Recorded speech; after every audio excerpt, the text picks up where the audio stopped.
नमस्कार दोस्तों, जैसे कि हमने पहले भाग में देखा था कि भगवान श्री कृष्ण युधिष्ठिर के पास दान मांगने के लिए जाते हैं। तो युधिष्ठिर उनसे पूछता है कि हे ब्राह्मण देव, मैं आपकी क्या सहायता कर सकता हूँ। तो श्री कृष्ण भगवान कहते हैं कि मुझे सूखी चंदन की लकड़ियाँ चाहिए।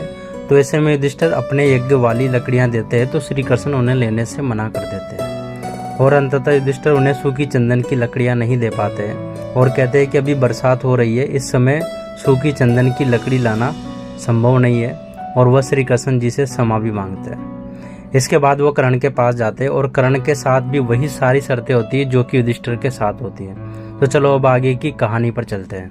श्री कृष्ण जी ने पहले ही कह दिया कि उनको आपके यज्ञ कार्य हेतु आने वाली लकड़ियां नहीं चाहिए। ऐसे में अंगराज कर्ण ने कुछ समय प्रतीक्षा करने को कहा। अर्जुन भी सोच में पड़ गए कि आखिर कर्ण जो अपने बाण और धनुष को लेकर आए हैं, अब वह कौन सा दिव्यास्त्र प्रयोग करेंगे जिससे गीली लकड़ी भी सूख जाएगी। अगर वो अग्नि अस्त्र का प्रयोग करेंगे तो संभवतः लकड़ियां पूरी तरह से जल जाएगी। ऐसे में अपना दान कैसे अदा करेंगे। पल भर में ही कर्ण ने अपने महल के मुख्य द्वार को काट डाला, जो कि चंदन से बना हुआ था। देखते देखते वहां लकड़ियों का ढेर सा लग गया। यह देखकर अर्जुन भी चौंक गए। तब श्री कृष्ण ने कर्ण से कहा, कर्ण, मैं इस लकड़ी को स्वीकार नहीं कर सकता, क्योंकि यह बहुत से लोगों के स्पर्श से यह अपवित्र हो चुकी है। ऐसे में कर्ण पहले सोच विचार में पड़े। फिर उसके बाद कर्ण भगवान श्री कृष्ण को अपने कक्ष में ले गए, जहां उन्होंने अपनी सैया को, यानी कि जिस पर वो विश्राम करते थे, उसको पूरी तरह से काट डाला। वह भी लकड़ियों की भांति कहीं सारी लकड़ियों में तब्दील हो गया। इस बार भगवान श्री कृष्ण के बोलने से पहले कर्ण ने कहा कि मेरे दिव्य कवच और कुंडल के कारण अभी तक यह लकड़ियां अपवित्र नहीं हुई है, आप इसे स्वीकार कीजिए। लेकिन फिर भी कर्ण की परीक्षा लेने के लिए भगवान श्री कृष्ण ने कर्ण से पूछा, अगर मैं इसे भी लेने से इनकार कर दूं तो तब आप क्या करोगे। अंगराज कर्ण ने उत्तर दिया कि मैं देवताओं से अपने सारे पुण्य के बदले आपके लिए चंदन की लकड़ियों की मांग करूंगा।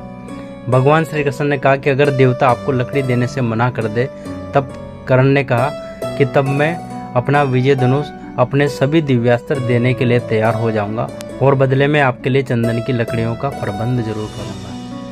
कर्ण की ऐसी दानशीलता को देखकर अर्जुन पूरी तरह से अचंभित हो गए। उनका यह हाल देखकर भगवान श्री कृष्ण ने उनसे कहा, पार्थ, अब तो तुम समझ ही गए होंगे आखिर क्यों मैं कर्ण को सबसे बड़ा दानवीर कहता हूँ। चंदन का द्वार हो या चंदन की सैया, यह सब तो युधिष्ठिर के पास भी था, किंतु दान देते समय उन्हें इसका स्मरण नहीं हुआ।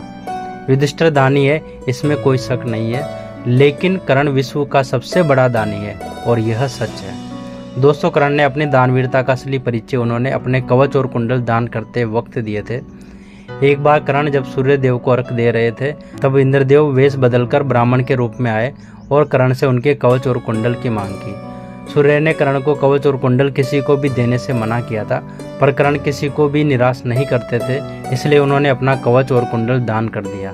कर्ण जानते थे कि यह दान उनकी मृत्यु का कारण बन सकता है, तब भी उन्होंने अपने हित के बारे में बिना सोचे दान कर दिया और एक बार फिर से साबित कर दिया कि उनसे बड़ा कोई दानवीर और कोई नहीं है। तो दोस्तों, आपको ये जानकारी कैसी लगी कमेंट करके जरूर बताएं, और यदि आप लोग भी भगवान श्री कृष्ण को सच्चे दिल से मानते हैं तो इस वीडियो को लाइक और हमारे चैनल को सब्सक्राइब जरूर करें। Thank you so much.